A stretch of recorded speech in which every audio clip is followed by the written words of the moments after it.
Good morning. Last night I had a dream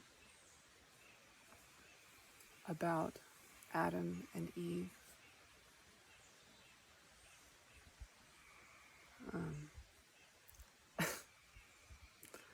I don't really know how to describe the dream.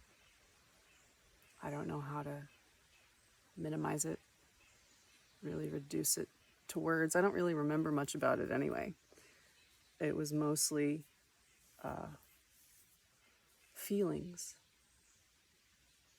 like I was somehow understanding them as people, not as myths or legends or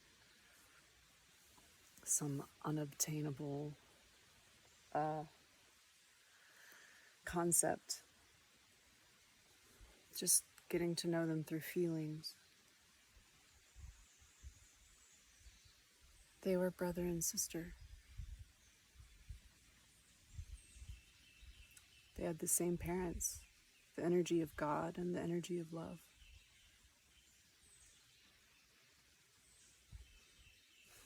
I asked my ancestors from the Vedic times very recently to start communicating with me more, because I did a guided meditation once and sort of met them for the first time. And it was a really cool experience. And I was like, I should probably do that more often. I could, see what it is they have to tell me, regularly, I guess. And, but trying to do so is kind of frustrating because my mind gets in the way. I'm like, tell me your name. And I'm like trying to pronounce what's coming through to me. I'm like, it's not only is it a different language, it's like a totally different vibration. And I'm like, am I saying it right? I'm getting in the way of the process, And so I made the decision and I asked them, okay, well, start communicating with me in dreams. And I really felt it last night. I've also made the decision to sleep with my phone very far away from me so it's not interfering with my process. Our phones can really disrupt our vibrational field.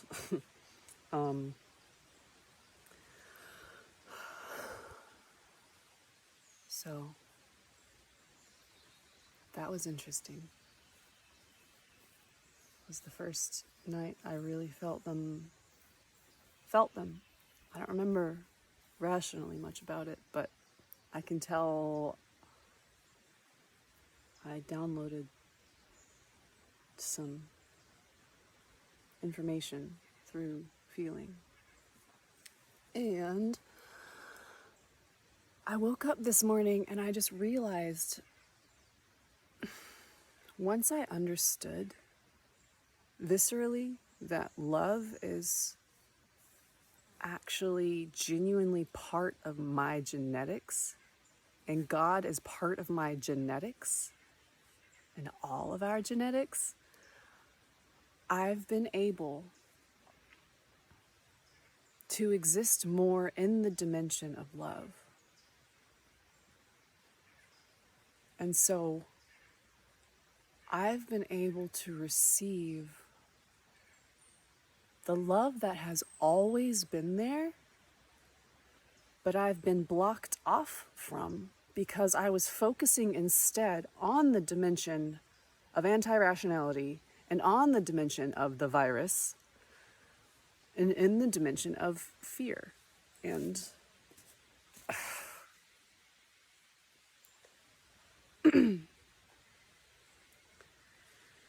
hell, essentially.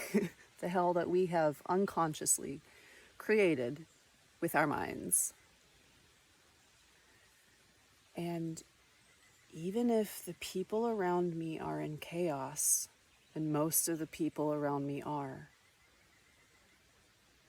I'm still able to stay anchored.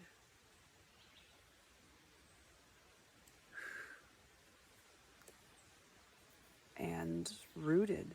Don't get me wrong, I still go off track, go wayward a little bit. I still have my moments where I'm a grumpy motherfucker. Hello. Those things bite. And they love to buzz around your head. Like this. Nonstop. Learning to surrender.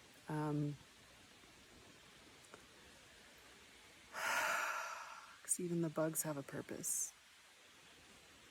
Even the bugs are trying to purify us and rearrange our chaotic energy.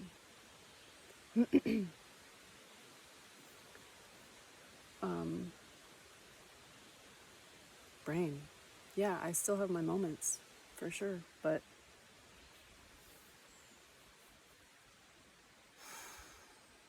it's becoming easier for me to return to the energy of love because I know it to be part of who I am, and therefore I summon it with my mind and with my being, and therefore I bring it into the space around me. It's already in the space around me, but once I recognize it in myself, that's how I'm able to recognize it all around as well. And I'm, after a lifetime of trying to cope with insurmountable grief, after years of praying, I want to be here. I find myself there now. I actually want to be here. I'm happy to be here. It's a miracle. But I helped create that with my own will and with my choices. And, even though most people I know, ow, he's biting me. He flew away. He's like, you need some help, ma'am.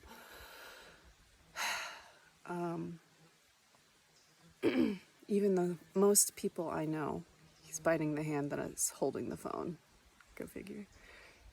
Most people I know are still very much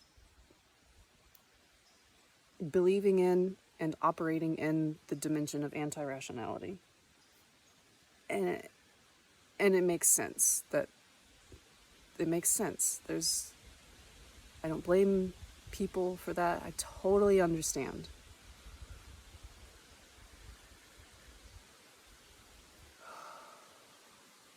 Do you hear that?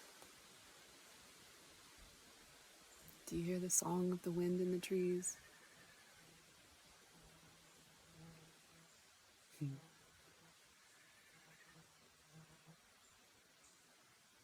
Even though most people are still operating in the dimension of fear.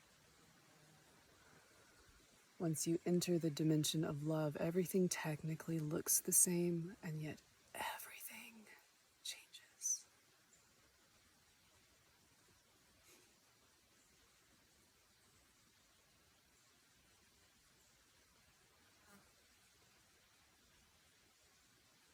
Oh, go away. Stop biting me. I'm over it. Go.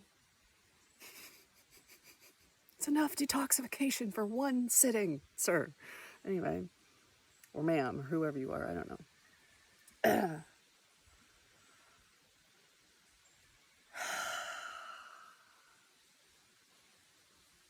I mean, thank you. God.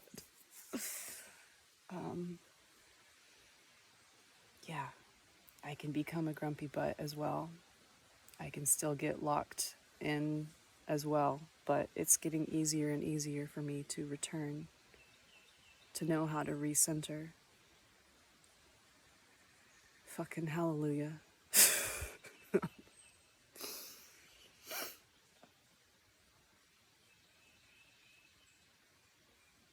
It's so nice being in a state of receiving, because in a state of fear, you're like, nope. You're like, you like build this impenetrable fortress around yourself, trying to keep all the bad stuff out. But in doing so, you also keep a lot of the good out as well. And I'm just trusting, I'm just learning how to open my heart, and whatever comes through, even if it's, even if it's not love, I'm learning how to transmute it through love.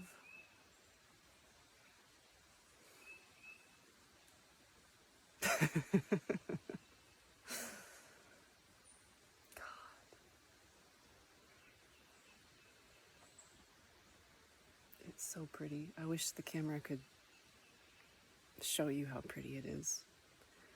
Maybe you should just go outside and look at it yourself instead of living vicariously through me. Yes, do that.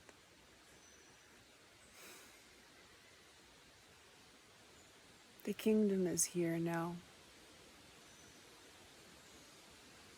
All you have to do is summon it with your heart and with your mind.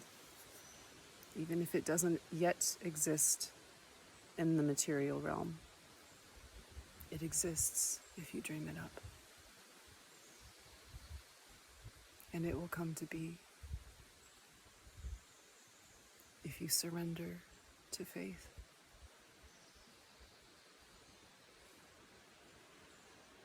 When you're infused with love, it's not so scary.